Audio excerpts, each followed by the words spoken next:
Why do we need to appraise people through performance management system if we have for the last 3 decades so many problems with performance management? Suppose we don't have a performance appraisal system in our company, how will business run?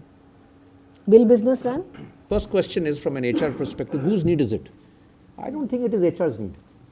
I would be the first guy to say scrap PMS, because it is not to keep me or my team or a set of people busy or they need job. What is the purpose of PMS? Is it to get a rating distribution? Is it to give a certain monetary reward? The main purpose of PMS is really about conversations.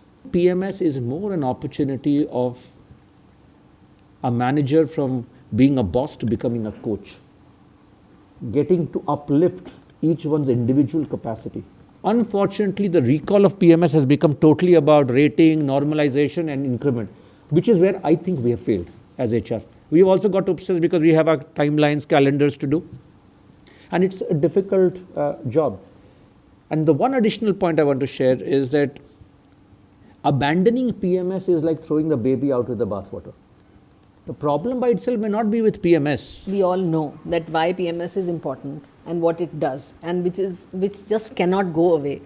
Prabir focuses on conversations, which is, I think, the most important thing, and HR takes a backseat over there because they say, which I've heard very many times, that it's not my job. In any case, manager has to do it. So sad. I always believed that performance management program cannot be owned and should never be owned by HR. It has to be owned by businesses because it's a business tool to align people, differentiate performance and reward people. It's a business tool, it's not an HR tool. However, somebody has to facilitate, so we facilitate. Somewhere there is a huge need or within HR community to have a common performance appraisal program and management program across the corporation. That in itself is wrong, because the way I would like to align my people will be different from the way he will like to align his people, and we need to give them the freedom. So that's where the issue comes up.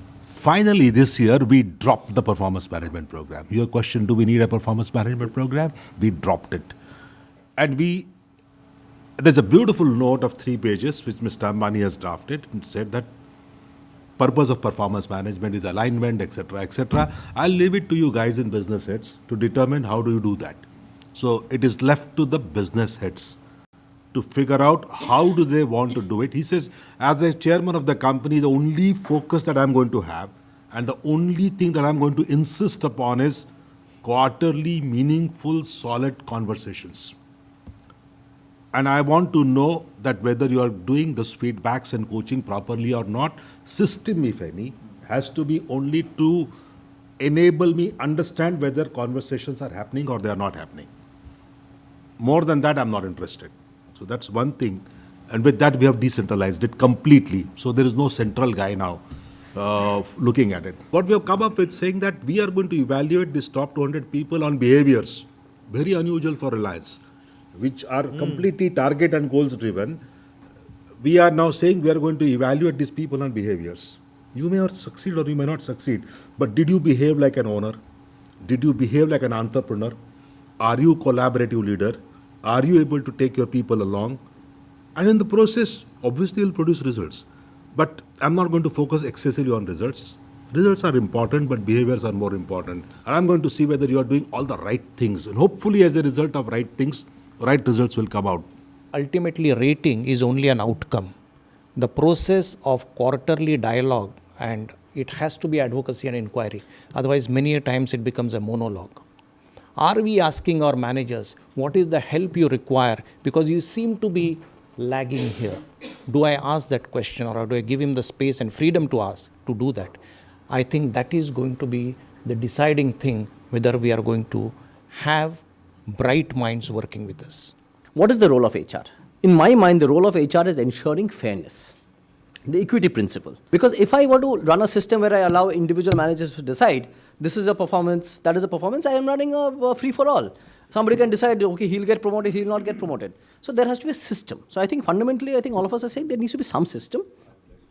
Now we can decide what kind of system, whether it should be, how frequent it should be, how should we do KPI objectives. What I think the fundamental point we have to make is, if HR has to play a central role of ensuring the equity principle and fairness, there has to be a system. And the system has to be uniformly implemented. HR is the guardian of that system, right? So that's number one point. The number 2 point is, the whole issue of hard burn, all this is a question of how sharply you want to drive the meritocracy principle, right?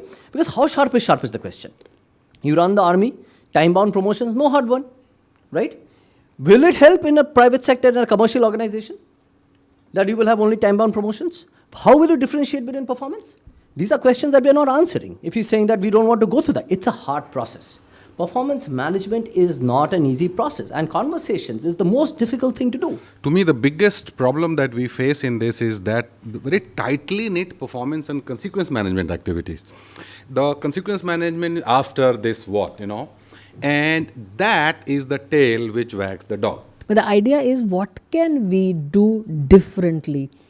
Can we drop some of the things that we are doing? Can we make things very simple for our business heads? Do we want to continue to throw words like leadership, coaching, appraisals, conversations on them, or just act as a conscience and work behind their backs and make them look heroes, but do the job for them the way they understand? PMS cannot be the panacea for all business issues in the company. I find this in every organization. If you have no one else to blame the PMS and blame HR.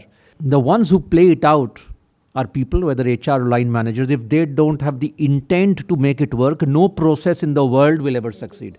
I think the ability of leaders to play the larger leadership role of assessing talent for the future and therefore business excellence. We have very, very over-promoted leaders in every organization. And this, in my mind, is going to be one of the biggest HR challenges. How do you get leadership to be honest in saying no where it needs to say no, and being able to take those wild bets? End of the day, it takes guts and courage to sit across the table, look somebody in the eye and tell him why he or she is not able to make into some particular position because of obviously valid reasons. Enabling execution is a part and parcel of the job, but the more important part of HR essentially is to what I say, manage the business continuity risk vis-a-vis leadership and people. Okay. Everything comes into that, and till we do that, we will keep talking about how relevant we are, whether we will live or die tomorrow. But if we do that, like finance never is asked whether they are making a contribution or a strategy is not, HR will also not. Since very clearly I'm far more optimistic. I don't think we need to always be worrying HR, what value do we add? If we don't add value, I don't think any CEO or promoter is stupid to spend even a cent on us. So I don't want to even think about on that. those lines. We are a very, very integral part of business. In fact, my summary statement would be, why do we always talk about HR partnering business? We have to think about business partnering HR.